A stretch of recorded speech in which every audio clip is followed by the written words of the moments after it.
Hi,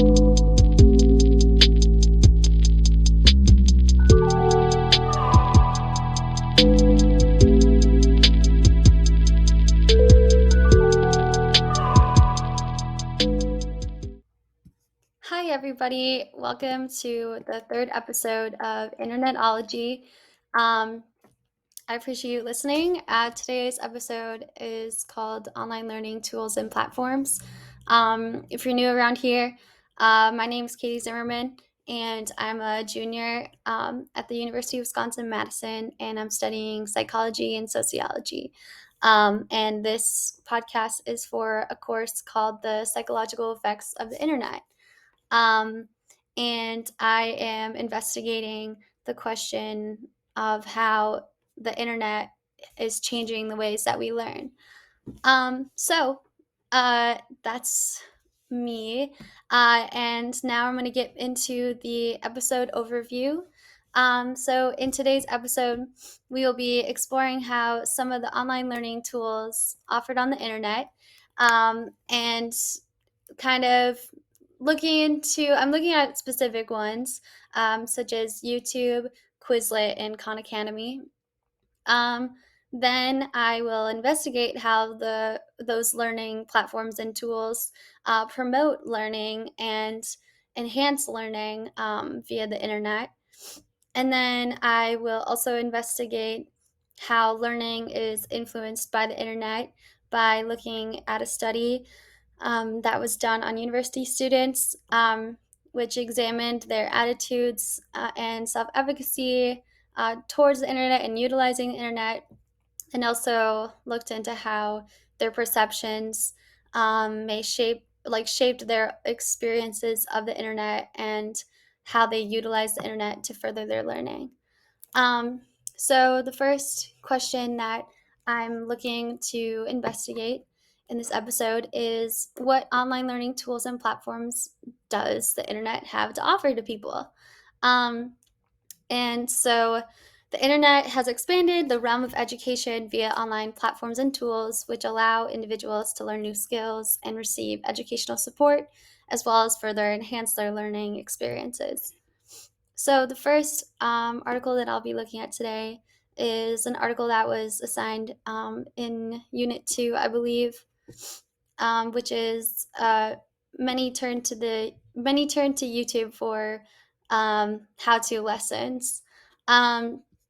And so here in the article, they explain that uh, that adults find that, or sorry, that lots of people basically turn to YouTube for forms of entertainment, but also how half of YouTube users say that the platform is very important for them to helping them learn and figure out things that they did not know how to do before, or they haven't done before. And so that's kind of the main idea from this article, hence why it's highlighted. And so many people say here in this graph that 51% of US adults who use YouTube say that the site is very important when it comes to figuring out how to do things they haven't done before. So I think that's pretty cool. And also on top of that, YouTube can be used as a tool for learning, whether or not you're trying to learn a new skill, understanding like a topic, or finding information that's like presented in an engaging format. That's what I think are the benefits of using YouTube as a learning tool, or as a learning platform. I don't necessarily think that YouTube is like a learning platform, but I think that, you know, it's definitely a good tool to use when it comes to like learning and becoming more informed about things. So yes, I know I use YouTube a lot to look at summaries of big ideas that were mentioned in lecture, for example. Let's say I want to learn more about um, the what is it? I can't think of, like deterrence theory, and things like that. Then I can look at like a YouTube video that goes into lots of depth about the main components of it, and who created it, and how it's implemented in today's world and things like that. So YouTube in itself though can be quite useful when it comes to that. Um, the second thing I wanted to investigate was Khan Academy.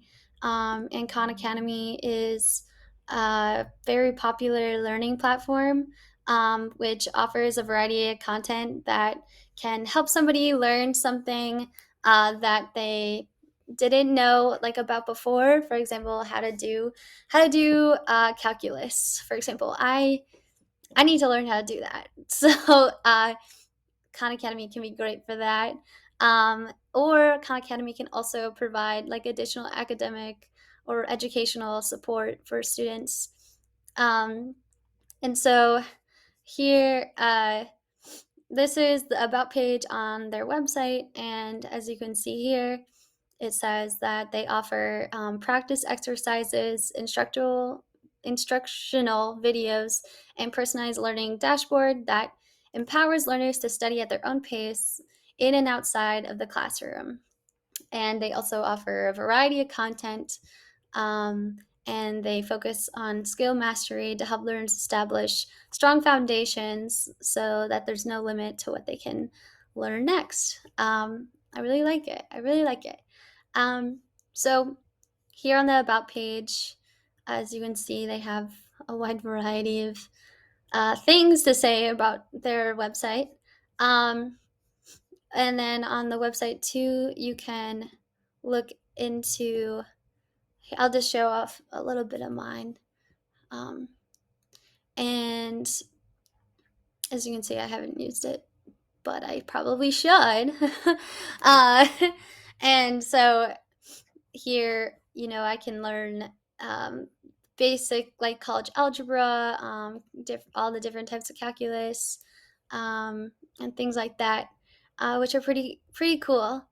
And I'm sure there's like plenty of other videos to that you can like watch. Here is like all of the courses that they have on the website, um, which I think is also pretty cool. Um, you can even learn like life skills, which, uh, as I was talking about in my last episode, I think those are really important. So that's also cool. And internet safety is like really awesome in relation to this. In relation to this course, I think it's really great that they have um, a course that educates people about internet safety. So that's cool. Um, then the next learning tool slash learning platform that I am gonna look into is Quizlet, and the website. This is their About page on their website. I am a big fan of Quizlet. I use Quizlet all the time. I have a lot Quizlets. I make really in-depth Quizlets because it's like my main source of studying. It's been really effective for me throughout all my education, um, and I love the all the different types of features that they have. Um, of course, now they put it behind a paywall, so that's great. And I do pay for the Quizlet Plus because that's how amazing it is, and I definitely stand behind using Quizlet. Anyways, here in their About page, they say they believe that anyone can learn anything. I agree, Quizlet. All it takes is a tenacious spirit and the right guidance and the tools to see it through. And so basically, their goal is to give students, every student, the tools and confidence to succeed, no matter what their motivation or what they're trying to achieve, which I think is really awesome. And as you can see, I think it's very popular, very used across all different educational settings or different, I guess, students. Um, Here you can say that I guess here, 2 in 3 high school students in the US use Quizlet, and they have 60 million monthly learners, which is just insane. Um, I guess here's like a little backstory about what Quizlet is, but I wanted to show off my Quizlets because I'm pretty proud of my Quizlets. So here, as you can see, I had a 300 term Quizlet. Oh, okay, I don't know if you can hear that, but okay. Anyways, I use Quizlet a lot, obviously, so I have this really engaging, almost 300 term Quizlet. My favorite feature is the My favorite feature is the learn feature because I use that all throughout high school, all throughout just like everything. I use that constantly. Um, and my favorite like part about the learn feature too is if you go into options, you can have the term shuffled up because obviously when you're making the Quizlet, you kind of know what's going to come next. So if you shuffle the terms, like that's really great. You can also star terms. So if you star a term, then you're able to either like go back to that term because you know it's like really important, or you can also just focus the learn feature on that. Now they put it behind a paywall, so sadly you have to pay for this, and it's also not as good as it was before. But besides that point, you can also have different types of questions. So let's say you're trying to learn uh, terms and definitions. You can do the flashcards. You can also do multiple choice questions and the written questions.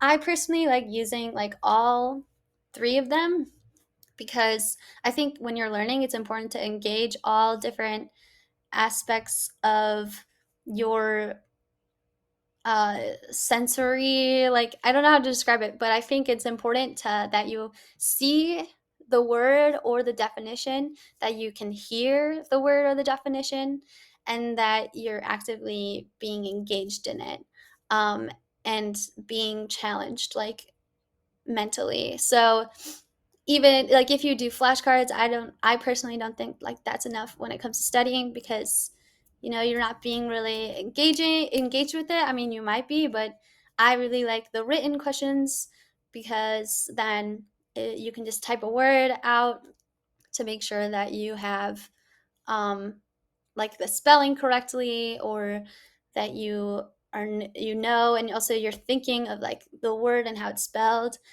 Something about me, I don't know what uh like kind of memory it's called, but whenever I'm taking an exam, I picture the notes, like the physical like paper in front of me and everything that I wrote on that page, and I can like imagine that in my head and can see it like right in front of me, and the word and like the definition or like the explanation and things like that. So I really like Quizlet because I can like write out the questions and make sure that I have like everything right. I don't know how to describe it. I also think it's important to um like I don't know, you can set up Quizlet too. There's lots of customization, more so with like the premium. I forget what it's called, but um, you can also have smart grading, which smart grading isn't always as smart, but I digress. Uh, and you can also have the audio on or off. I always have the audio on because as I was saying before, it's important to engage all different aspects of like your sensory experience when you learn. I think that like that study hack where like chew minty gum when you study and also when you take the exam, and then you'll be able to remember stuff better. So things like that. Um, but yeah, so this is kind of the study or the learn feature. Um, anyways, they also have like a test feature. You have flashcards and the match feature. I'm not sure. I haven't used that yet because I guess they just came out with it, but that's pretty cool. Um, as you can see, I did not get through all of these terms, but I still ended up getting an A in the class, so that's really good. um, and then you can have it also tracks your studying. I have not studied for anything yet, so I probably should get on that. Uh, and yeah, it's really nice. It also kind of, I think, makes learning just more engaging and more rewarding. So that's also something I really like. You can create like folders for what you want to learn, like for your, like your class, or you can make like a course yourself. Um, I or you can also find courses that people have already made. Um, I don't really use that because I like making my own, but I just like making my own Quizlets because I'm a perfectionist. But yeah, that's a little bit about Quizlet, and I glad I got to show you like more of my Quizlet. Um, and so the next thing I'm gonna look into is how does YouTube, Khan Academy, and Quizlet promote like further learning like on the internet, or how do these things that are on the internet promote learning? And so the first study I'm going to look into is this study here, which was um, social media as a complementary learning tool for teaching and learning, the case of YouTube. So background in this study, um, they used university students for their participants, and they were investigating these, how they, I guess, how they viewed, or they asked them questions on how they used YouTube um, for learning, or just in general. And they found that lots of people use YouTube for academic learning. Um, so, and they also developed, this is also really cool, and I think it's a great part of research that people don't necessarily think of, but they developed a scale on to measuring academic learning by YouTube, which I think is really cool, because not a lot of people use or like create scales, or um, I'm trying to think of words right now and I can't really think of them. But people don't really think of research in that way, but that's also a very important part of research too. Um, so here's a little bit more background on the study itself, but I'm gonna obviously go to the findings of the study because that's like I want to get to the the key ideas here. um, but as you can see here, they found that 71 participants agreed that they used YouTube for academic learning. 76 used it to learn how to solve problems. 77% used it to get answers for some questions, and 84% said to learn new things, and 83 said to watch videos suggested by friends. And finally, 70.5 believe that they can learn a lot by watching videos instead of reading a book. Hence, related to the subject, though, that they're learning. Here are like their table here.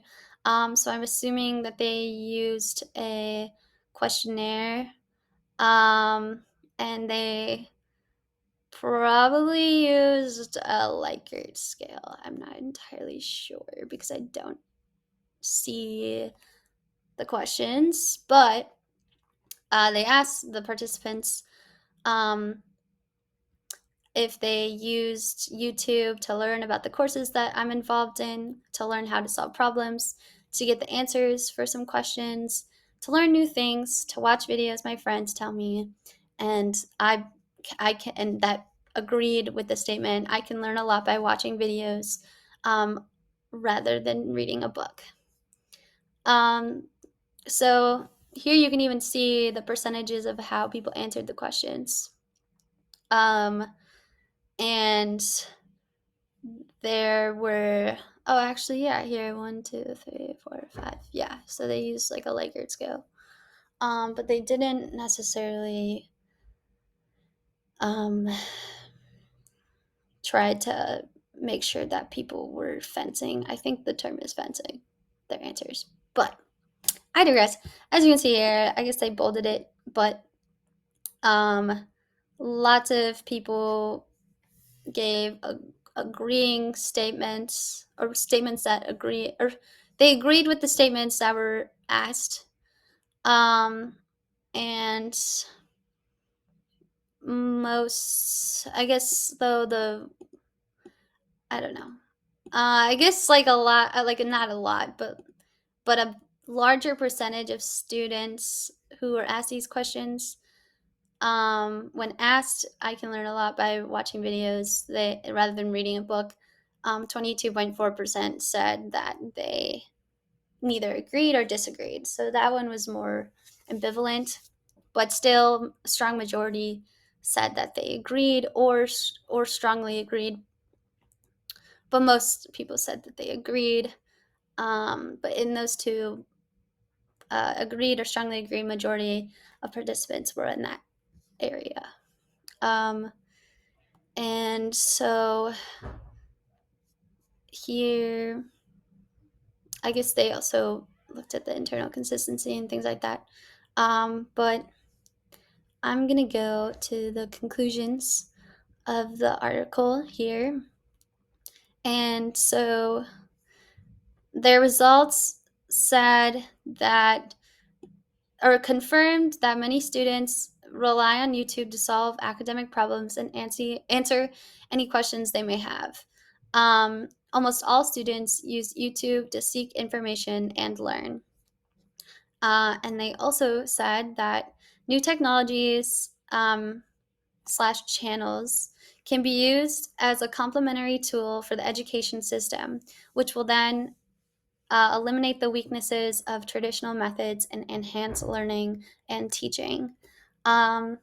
I agree that these tools, like YouTube, for example, can definitely be complementary to like the traditional academic learning environment or like system. Um, because I think already there's so much that is being like in regards to like the, like for example, we use Canvas a lot for organizing and keeping up to date and for grading assignments. And so using more technology in the future and implementing more technology into our learning experience. And in the last video, they said ecosystem, like the ecosystem of learning, I think is definitely beneficial to people. And as you can see here, it's already being done by students that already are using YouTube to help them academically and support their learning, and learn more and acquire information. Um, so yeah, that's um, that's pretty cool. um, then yes, the next the next article I'm going to be looking at is Khan Academy effectiveness, the case of math secondary students' perceptions. Um, and so this, a little background on this study. They looked at Khan Academy specifically and sought to investigate how effective it is at um, like helping students have a more positive um, perception of math or encouraging like learning specifically in regards to mathematics. Um, and so here, as you can see, the highlights of this article were that students using Khan Academy perceived themselves as independent learners. Khan Academy was perceived as encouraging independence, available, and more interesting compared to books. Um, and I know that I'm doing it specifically on learning. So, but anyways, the importance of teacher presence as a mediating cognitive and emotional learning is stressed, and it is recommended that teachers apply Khan Academy, creating and maintaining direct lines of interaction with students. So that's pretty cool. Here again, the main findings, which I'll just get into those later. But I'm going to um, reference specific things that I wanted to talk about in the article. So in the article, they looked at the students and they also looked at the teachers, and they found that, and they looked at certain characteristics of students and their learning strategies and also their cognition. So here they said that some of the students described themselves as more serious and more committed to learning, and over half mentioned more independent. Behavioral attitudes mentioned include investing more in my studies and being more responsible by practicing more. Others added that they continue practicing beyond teacher instructions, sometimes doing more than required, and one student said that she wished to complete all the assignments.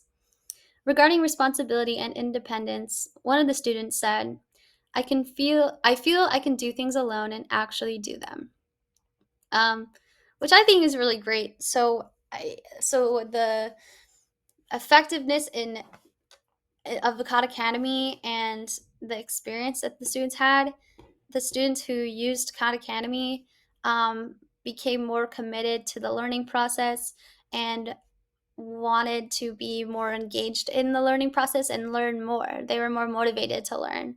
Um, and they felt more confident in their ability to learn. As one of the students said, I feel I can do things alone and actually do them. Um, and so that's really awesome to hear. Uh, the second thing was the learning strategies of students. Um, and all of the students um,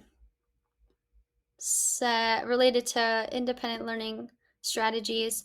So the independent learning strategies is like the independent, like alone. It's the learning strategies that the student has individually, basically, and how Khan Academy assists with that. So they can make up material that was studied in class. For example, if you missed the material or weren't in class, you can reconstruct it. You can check, learn, and understand because there are many videos to explain the material. You can see video and it explains the material. And if you don't understand, you can get a hint, or maybe there's a formula that could help you, and you can also watch the full solution and learn from it. Um, Other students also said that, like, the how Khan Academy was able to support their individual learning strategies was when, if they didn't understand the material, they can rewatch the video and use different hints, which are like a feature that Khan Academy offers, and try to solve different problems. And then if you know the answer or you don't know it, you can watch the video again, get hints and stages for solutions after you use them to solve the problem. Um, and so that was also really great, and I wanted to point that out too. The next thing I wanted to point out was oops, okay, something about reflexive thinking. I have to find it. Reflexive. Okay, well, I don't know exactly where it is. Um, oh, reflective. I'm stupid. Reflective. Whoopsies. Okay, here. This is where I want it to be. Reflective thinking is basically students reflecting on their learning experiences, and like how how they feel about their learning experiences, like any of that stuff. So um, here they say reflective thinking is a result of awareness and relates to students' abilities to adjust their learning based on results reported by the system. One interviewee said, the Khan system allows me to learn from my mistakes. In Khan, you know exactly if and where you were wrong in the process and how to correct and learn from your mistakes. So here they are saying that Khan Academy's ability to give students the ability to reflect on their answers, see where they go wrong, um, promotes a better learning experience because the students are able to see where they were wrong, how to fix that issue, and continue to learn beyond just getting a question wrong, because I think there is also lots of pressure on students to get the answer right. And so Khan Academy gives students the ability to learn from their mistakes, and learning from your mistakes is important in the learning process, because that's kind of how you learn. Um, well, it's one way of learning anyway. It's learning from your mistakes. The life lesson that's said is, I don't know exactly what, but I mean, my dad always says, learn from other people's mistakes and not your own. So I don't know if that's a good thing or a bad thing, because then you have too much pressure on not making any mistakes and always having to be perfect. But on the other hand, you don't have to make the same mistakes that other people do. So I don't know how that saying goes or how anyone else feels about that saying, but using Khan Academy, you're able to learn from your own mistakes and not be penalized for it. And instead, you're able to continue learning and be able to see where you go wrong and do better next time. Um, and the findings in this category, as in the student category, show that students perceive themselves as more independent, serious, and committed to learning math. They understand the material better, are more aware of their learning functions, and show more commitment and responsibility towards studying math via Khan Academy. Um, so that's kind of the findings related to students and learners in this article.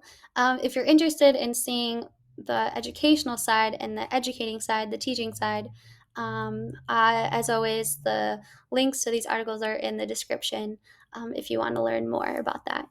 Um, the next article that I will be going over is the effectiveness of Quizlet application towards students' motivation in learning vocabulary. And so in this article, they in this article they are, oh, I do not want to download it. um, in this article, they're specifically investigating how Quizlet is effective at motivating students to learn, specifically vocabulary. However, I do believe that Quizlet, maybe I'm just biased because I love Quizlet and I use it a lot, but Quizlet can definitely be more used, I think, in other contexts. I do believe, though, that it is easier to measure learning vocabulary than it is learning other things. So I definitely can see why they used vocabulary as a way to measure this, but at the same time, I do think that it's effective for um, everybody. So, um, and here's the abstract again, um, but I'm going to specifically look at motivation first because I do think it's important to understand um, how motivation works, because motivation is a crucial aspect and part of learning. Because if you're not motivated to learn, then you won't learn. And so being able to cultivate motivation and being able to then motivate your students, or having a learning tool like Quizlet to motivate students, I think it's really important. And I just overall think that motivation is extremely important for learning. Um, so here is like the brief definition of motivation. Um, to psychologists, a motivation is a need or desire that energizes behavior and directs towards a goal. Um, and I wanted to specifically, though, investigate the types of motivation. Because in psychology, there are two types of motivation: there's intrinsic and there's extrinsic motivation.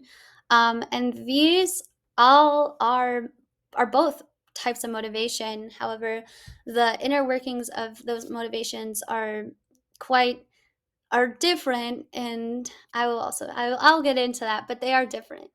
Um, so here, in regards to intrinsic motivation, they say that in general, intrinsic motivation um, can or could be defined as an engagement in behavior that is inherently satisfying or enjoyable. For example, a child plays with friends alone, a child plays with friends or alone outdoors for no other reason other than it is fun and innately satisfying. And so I guess in regards to like learning, a child will learn because it is fun and innately satisfying to them, and not and having um, no other outside things, that like external things that are influencing their desire to learn. Um, in regards to extrinsic motivation, they say that extrinsic motivation is a performance influenced by an achievement separated from the action itself. So, extrinsic motivation is basically how school is kind of set up. You get a grade on a paper, and that's like the extrinsic motivation is the grade. And you are motivated to get that grade. And if you're motivated by the grade, then you have the external motivation to get the grade, versus the intrinsic motivation is just the whole process of learning. And I definitely can say that I have an intrinsic motivation to learn, and I really enjoy it because it is very satisfying when I learn new things. And I think I've probably said this before, but I think I'm a very like curious person, and I always love like knowing things, and I love investigating and trying to like just learn things about like the world around me. Hence why I love psychology and sociology, because I really want to understand the world and I want to understand people, because both of those things are just really complex. And there's so many different things, and I this is always a puzzle to there's always a puzzle to solve when it comes to those things. There's always a question that you can come up with and find an answer to, or do your own, or have your own like motivation to figure it out yourself. And so yes, anyways, that was a little side tangent of mine. um, but an example that they used for extrinsic motivation was a child helps her mother at home to receive some candies. So basically, they help their mom with chores and then they get candy. Um, So I bet all the behavioral psychologists are real. I feel like, yeah, the behavioral psychologists, because the positive reinforcement and stuff like that. The behavioral psychologists love looking into extrinsic motivation. I do wonder, this is just a question of mine, if intrinsic motivation could be like behavioral psychologists, would they be interested in intrinsic motivation? I personally am not that interested in behavioral psychology, but I digress. I think it might be pretty interesting. So, yes. Oh, also, too, I guess another important thing to say is that avoiding punishment is also an form of extrinsic motivation. So, avoiding being punished is like also considered extrinsic motivation. So, yes, those are like the two things that I wanted to look into about motivation. But also, on top of that, there are characteristics of students that are related to motivation, and that are like, I guess, part are characteristics of students who are motivated. And they describe those characteristics as digit. I cannot say that word. Dig. I can't say that word. I can't say that word right now. Digident. I can't say that word. But I know what it means, and it means that you are just like constantly focusing on, um, you're like focused and you are like just working towards it, and I don't know how to describe it, but I just cannot say that word right now. I'm sorry. Um, digitantly, digitantly, facing in tasks, resilient to face difficulties, showing interest in various problems, preferring to work independently, not getting bored easily on routine tasks, and able to defend their own opinion, not easy to let go of things that are believed, and feeling the enjoyment of solving problems.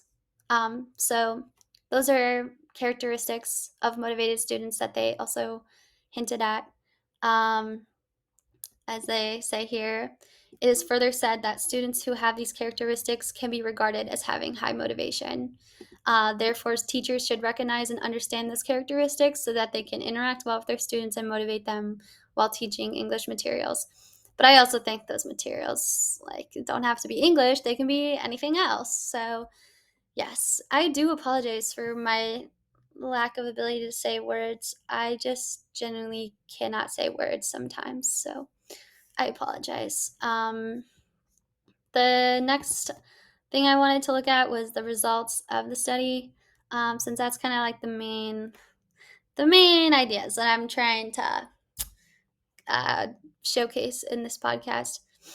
Um, and as you can see, here are the um, the tables that they've created. But I'm just going to look into the look for the sense that I really wanted to I don't know what page it's on. I think it's on 11. I just genuinely don't know what page this is, but um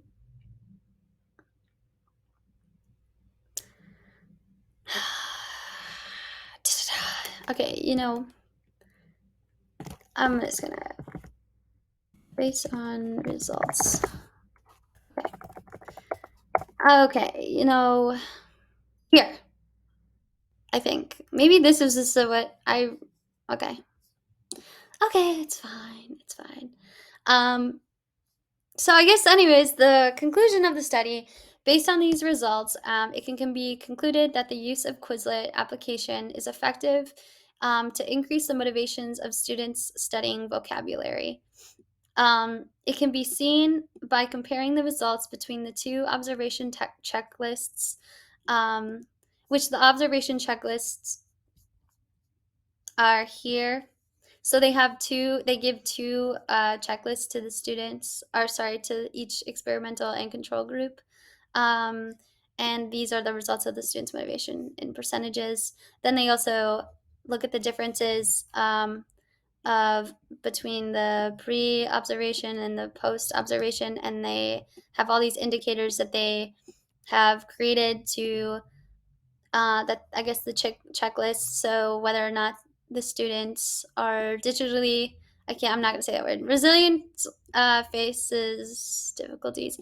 I don't really know why they just don't use better wording for this, but I digress. I'm just gonna say, I guess, showing interest in learning vocabulary.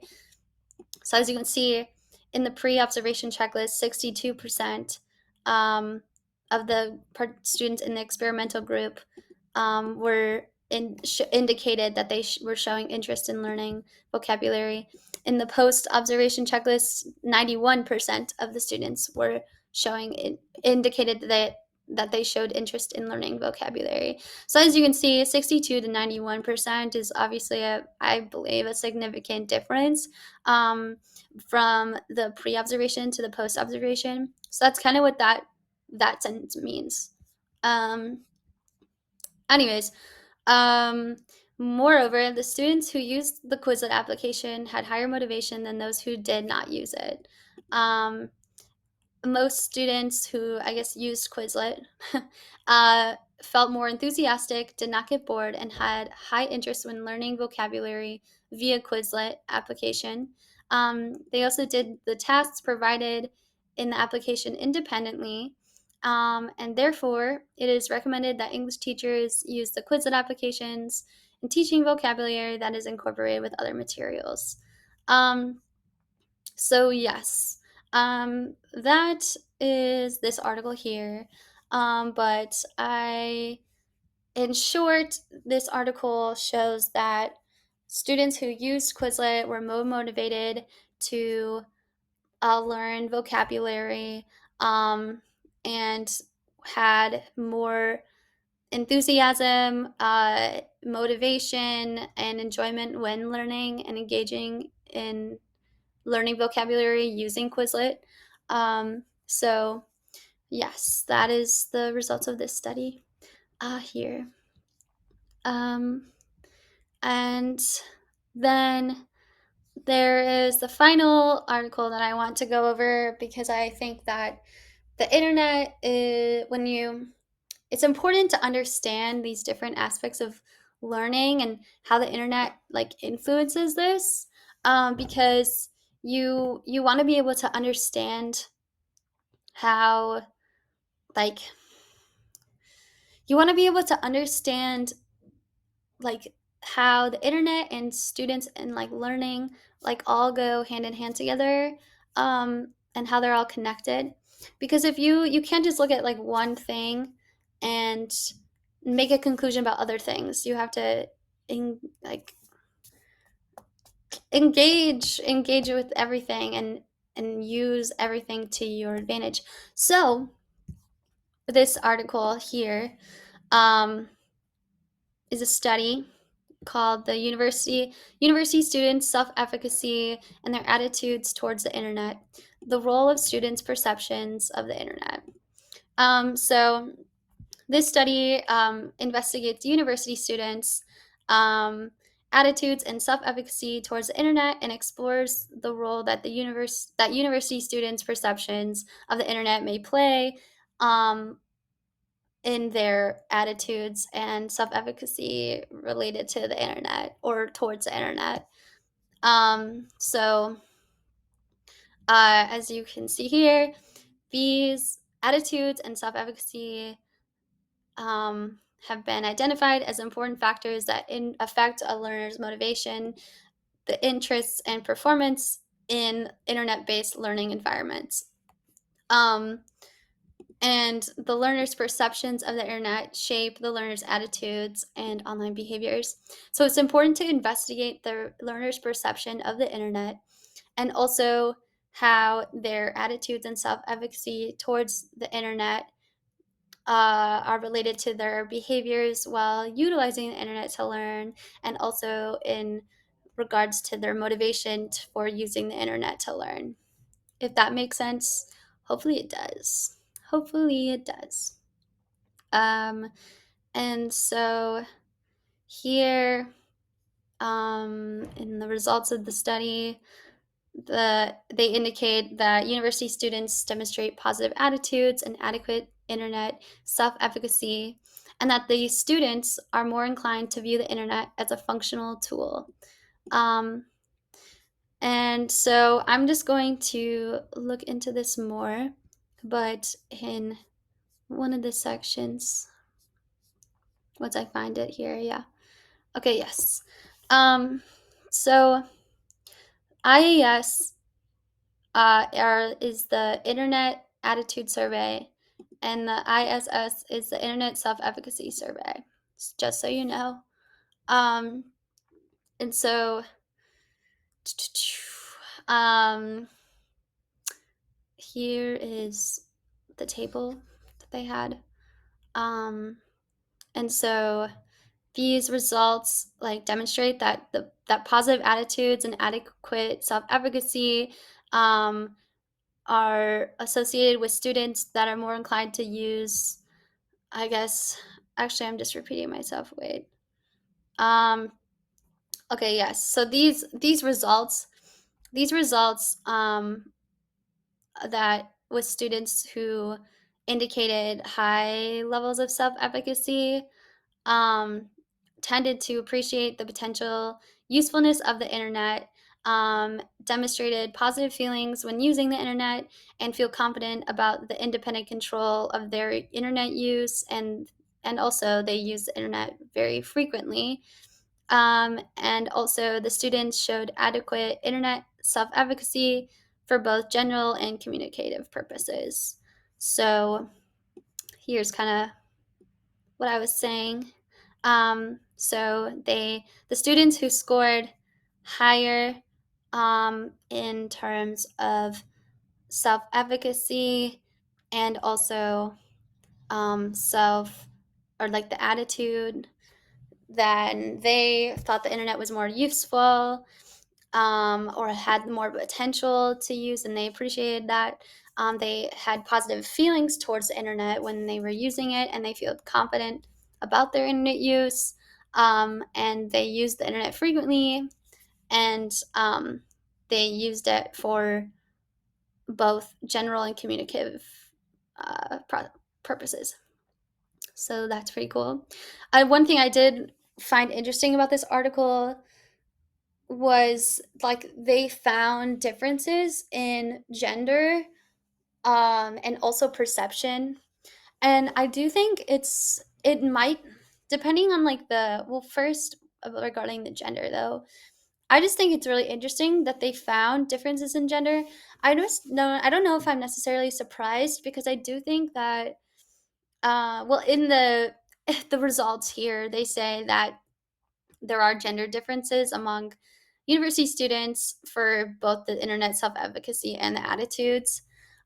Here, they said that the perceived control expressed by male students was higher than the perceived control expressed by female students. And they also, males were also had more communicative self-efficacy than females. So therefore, the males had expressed more confidence in their use of the internet, but they also demonstrated better communicative self-efficacy than females did. So basically, I am just kind of interested in this difference, because I feel like there are other factors that go into female attitudes and the self-efficacy when it comes to the internet, because I do think that females might be exposed more to I don't know. There's nothing backing up my claims right now, but from my perspective as a female, I do think that like females probably have less of a positive view on the internet and less of a positive attitude of the internet because of how the internet can be used to like harm females, and how sometimes that it is, and how, I don't know, like for example, take social media and um like all of the societal standards that women are put up to, and I feel like you get exposed to that a lot on the internet, so I think that might go into play. Regardless, though, I just thought these gender differences were really interesting, and I really wanted to point that out. Um, and then the second thing I wanted to point out was the,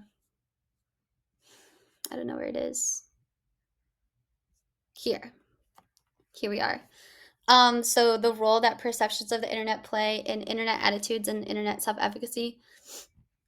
So basically, what I thought was really interesting, I don't know where it is. Um,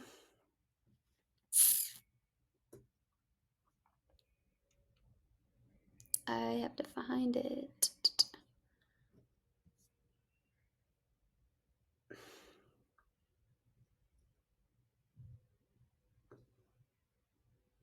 Okay. Okay. So they, no. I'm sorry. So I don't know, I can't see the table. Okay, here's the table. Okay, so they had four different clusters of students.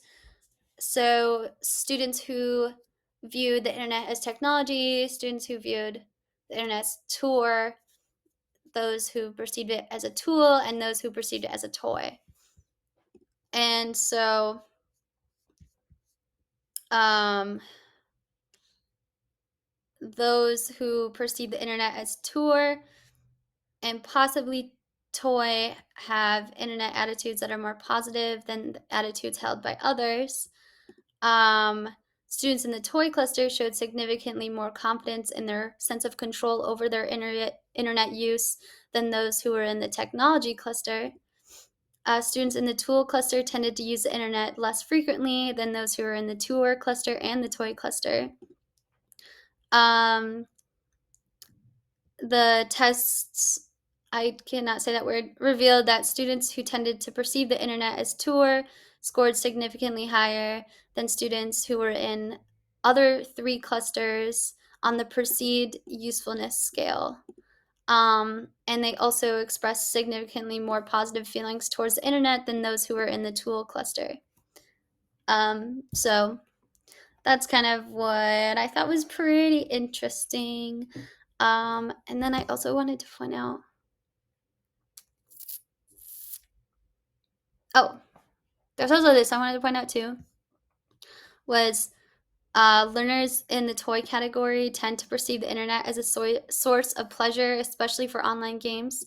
Therefore, students in the toy cluster, their high confidence in communication, maybe due to the fact they played frequent video games. Um, and I just find it really interesting because, like, these are like all like different ways that people can use the internet, and I just find it interesting how these perceptions of the internet like go into like the attitudes and emotions and the self-efficacy like of the student, if that makes sense. I just find it really interesting because, can this is a question then, can someone change their perception of the internet to have to alter then their attitudes and like self-efficacy related to like regarding the internet, or is it like just something that we view, or where we can't really necessarily like change that? I feel like those who I feel like your perception of the internet can definitely change based on how you use it, of course. And I think we all can see all the variety of uses in the internet. So I just find it really interesting that these are the groups that they um, used. The final thing I wanted to talk about in this article was um, how furthermore, students who perceive the internet as a leisure tool, e.g., as a tour or a toy, showed more positive attitudes and communicative self-efficacy than students who use the internet as a functional technology. Um, Educators and researchers need to be aware of these differences and take them into consideration in their instruction. Um, and so that was kind of all I really wanted to talk about in this article here. I just found it really interesting because I think a lot of students don't like think about these, or sorry, not a lot of people think of these things when we use the internet. But I think it's important to understand like these things about our use, like in relation to our use of the internet and how it's associated with the learning process, if that makes sense. Um, so yeah, I just thought it was really interesting.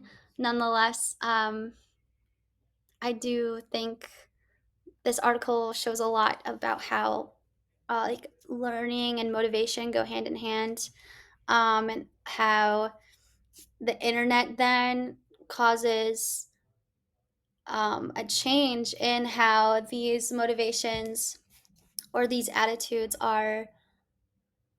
um, are expressed, or how effective they are at promoting learning. So yeah, that's the last thing I wanted to say about that article here. So now we're going to have the TLDR, which stands for Too Long Didn't Read.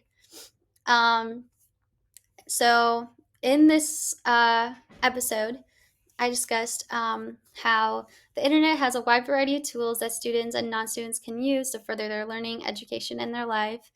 Um, how the internet has increased access to learning and improved upon traditional learning or methods of learning, because YouTube offers the ability to learn new things and skills while also providing educational support. Khan Academy offers the ability for self-guided and self-paced learning about a variety of subjects and provides educational support. Quizlet gives students the ability to better their study skills, offers an interactive way of learning, and uses effective methods to further their educational achievement and also the material comprehension. Um, then I also talked about how Quizlet, YouTube, and Khan Academy have been shown to promote and support learning. And in the studies I went over, YouTube has many students relying on it for academic support, educational support to help them, for example, solve academic problems and answer any questions they might have regarding the academic content that they're trying to learn. And also, in conclusion too of that article, it says that new technologies and channels can be used as complementary tools for the education system and help eliminate the weaknesses of traditional teaching and learning methods while also enhancing them. Khan Academy students are able to learn and understand the material better, and become more aware of the learning functions, and also become more committed and responsive and show more responsibility towards studying mathematics. But I also do think that this can translate to other subjects too, just in the way that Khan Academy is designed. And then third of all, Quizlet is shown to have a nice, I guess, is effective. Quizlet is shown to be effective in motivating students, because motivation is an important thing for learning, and the use of Quizlet has been shown to be effective in increasing the motivation of students and their learning. And specifically in the study, they talked about vocabulary But again, I do think that translates to other areas or other subjects. Um, and then finally, I talked about how the attitudes, perceptions, and individual characteristics, such as self efficacy, all play a role in how the internet is used for learning, and how the learner's perceptions of the internet also shape their attitudes and online behaviors when using the internet, either to learn or to engage in the internet in other ways too. I do wanted to point out though that there are differences in the gender and perception of those who um, of the self efficacy and the attitudes um, regarding the internet, and how, and as we already know, that self efficacy and attitude play a big role in the motivation. And so also like the perception of, like, the different perceptions of the internet also play a large role in this, in those two things. And so these have like significant implications regarding the attitudes and the perceptions of the internet, which then lead to differences in how the internet is used for learning.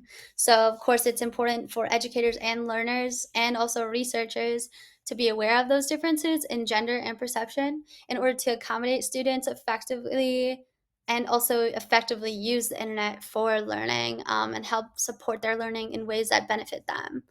Um, so, anyways, I just want to end the episode off by saying thank you for tuning in and for listening, and I'm very happy that you're here along with me. And I hope that everything I have and all the content I have in these episodes have been very educational and offered answers to questions that you might have about the internet and and questions you might have about the internet and learning. Um, I hope you all have a great rest of your day, or night or whatever time it is. And I hope to see you again next episode. So thank you. Bye.